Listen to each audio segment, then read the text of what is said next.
नमस्कार दोस्तों, आपके साथ भी अगर ऐसी प्रॉब्लम आती है कि जो आपका ये इन्वर्टर है अगर इस तरह की बीप करता है, आप यहाँ पर देख सकते हैं लो बैटरी अगर कभी कभी ये दिखाता है बैटरी अंडर अलार्म, इस तरीके का अगर आपके इन्वर्टर में भी आ रहा है तो इसका क्या सॉल्यूशन है मैं आज की वीडियो में आपको बताने वाला हूँ।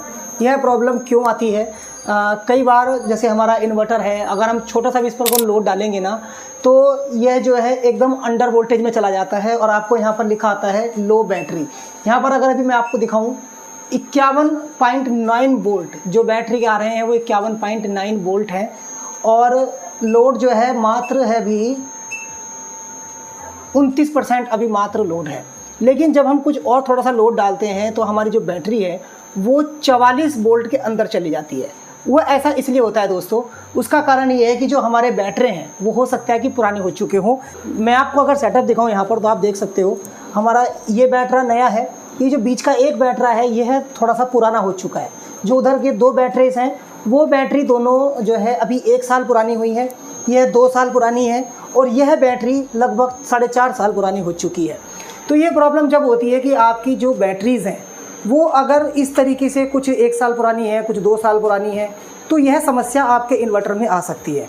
तो इसका सॉल्यूशन मैं आपको बताऊं, या तो आप जो है सारी की सारी जो चारों बैटरीज़ हैं ये एक साथ परचेज़ कीजिए, यानी कि सारी बैटरीज़ एक साथ लगाएंगे। उससे फ़ायदा ये होगा कि जब भी आपकी बैटरीज़ ख़राब होंगी तो वो सारी एक साथ होंगी। अब इसमें जो है हमारी हरी वाली बैटरी है ये थोड़ी पुरानी है तो यह इतना करंट नहीं दे पाती है, बाकी जो लोड है फिर वो तीनों बैटरी उस पर आ जाता है, तो इसलिए ये लो बैटरी कभी कभी दिखा देता है। अभी जैसे लोड कम हुआ है तो ये अपने आप नॉर्मल हो चुका है। यहाँ पर आप देख सकते हो लोड कम होते ही ये हो गया है नॉर्मल। यहाँ पर आप देख सकते हैं अब बिल्कुल अच्छे से वर्क कर रहा है, कोई दिक्कत नहीं है। लेकिन लोड डालते ही इसमें जो है प्रॉब्लम आ जाती है, लो बैटरी आपको दिखाता है, बार बार बीप करता है, तो ये समस्या होती है। अब जैसे कि मैंने आपको बताया था कि भाई लिथियम बैटरी क्या ये सपोर्ट करता है, नहीं। सबसे पहले आपको दिखाऊं लिथियम बैटरी कैसे होती है। यहाँ पर आप देख सकते हो ये है एक लिथियम बैटरी 48 वोल्ट में है ये। यहाँ पर इसमें ये प्लस है और ये माइनस है। यहाँ पर अगर आप देखें तो ये है 48 वोल्ट में 165 एम्पियर, 165 एम्पियर में 48 वोल्ट में ये बैटरी है।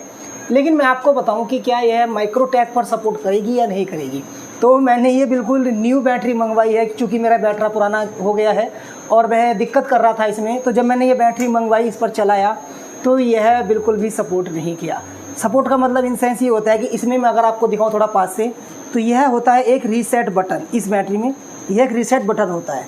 इससे क्या होता है कि जैसे ही बैटरा हमारा इन्वर्टर लोड लेता है ना तो यह रीसेट हो जाती है, यानी कि रीसेट का मतलब ये कट मार देती है और बैटरी गोल, तो हमारा इन्वर्टर बिल्कुल डेड हो जाता है उस टाइम पर।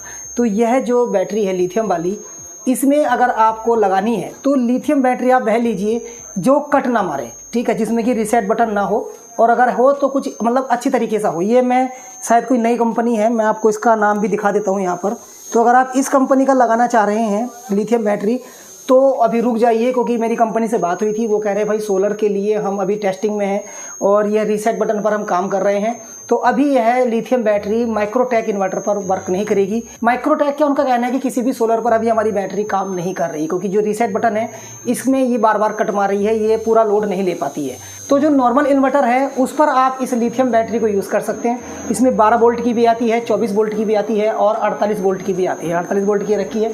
लेकिन इस बैटरी में दोस्तों फ़ायदा ये है कि जैसे इन बैटरीज़ में यहाँ पर आपका फर्श वगैरह गंदा हो जाता है तेजाब वगैरह से, इसमें ऐसा कोई मतलब तेजाब वगैरह नहीं निकलता है, बिल्कुल साफ़ सुथरी बैटरी होती है, आप इसको कहीं पर भी रख सकते हो। ये सबसे बड़ा इसमें बेनिफिट है। तो मैंने भी इसी बेनिफिट के चलते ये ली थी, लेकिन कोई फ़ायदा नहीं हुआ इसको लगवाकर। अब ये रिप्लेस में जा रही है और मैं अब चारों बैटरीज जो है अपनी बदलने वाला हूँ। नहीं तो ये जो प्रॉब्लम आती है लो बैटरी की, फिर ये हमेशा के लिए ख़त्म हो जाएगी। हमेशा का इन सेंस मतलब कम से कम 4-5 साल तो आराम से फिर कटेंगे, क्योंकि चारों बैटरी जो है आपको एक जैसी लगानी चाहिए। ये मैं अपना आपको एक्सपीरियंस से बता रहा हूँ, आपके सामने लाइव प्रूफ है। अभी एक बैटरा स्पाइक का है, एक बैटरा ईस्टमैन का है और 2 बैटरी ये ओकाया के हैं।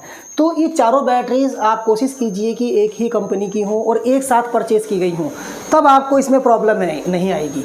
तो कुल मिलाकर निष्कर्ष ये निकलता है कि अगर आपका जो सवाल है मन में कि क्या हमारा जो सोलर इन्वर्टर है क्या लिथियम बैटरी पर सपोर्ट करेगा, तो मैंने आपको बता दिया है कि लिथियम बैटरी पर जो है दोस्तों आपको अच्छी कंपनी का लेना चाहिए और पहले ही उनसे बता देना कि भाई कट ना मारे।